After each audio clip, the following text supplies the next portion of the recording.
sacrifice in a marriage, how many souls are saved just by people being able to witness your marriage? You handled this way. How do you still love them when they did that? Because I forgive them. How do you get through these problems? Because I give grace. I don't maintain anger, because God doesn't maintain anger towards me. Your marriage is a reflection of God's character, just like you are a reflection of God's character. You are an image bearer. Both of you all are.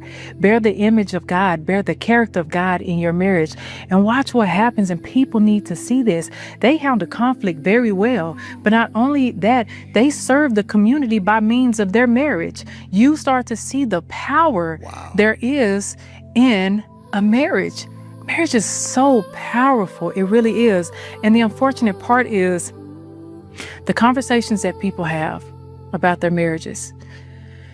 When people have this avoidant tendency of having one foot out the door and one foot in. Come on. Because society has conditioned us to believe that that's the way it's supposed to be. You got options, right? And if people offend you, they knew what they were doing. They meant to do that, so keep one foot out.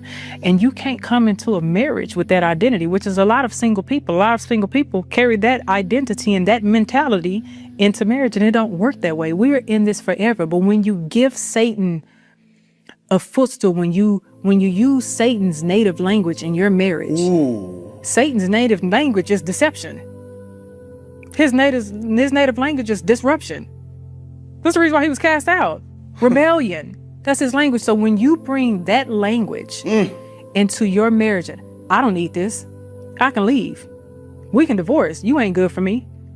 When you bring that language in and you start speaking the enemy's language, now you're the accuser in your marriage. Now you're accusing your spouse. You don't love me.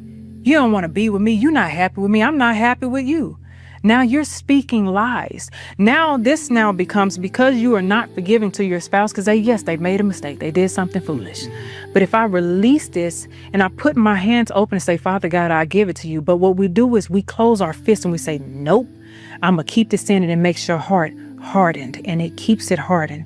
And the more you do that, once that heart becomes hardened, now you start looking at who else is going through the same thing that I'm going through.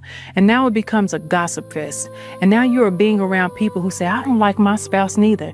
I don't want to be this person. Now Satan said, oh, I got the dialogue. Wow. Now we have a person who has a suggestion. You act as if Satan doesn't know that. Y'all are doing kingdom work.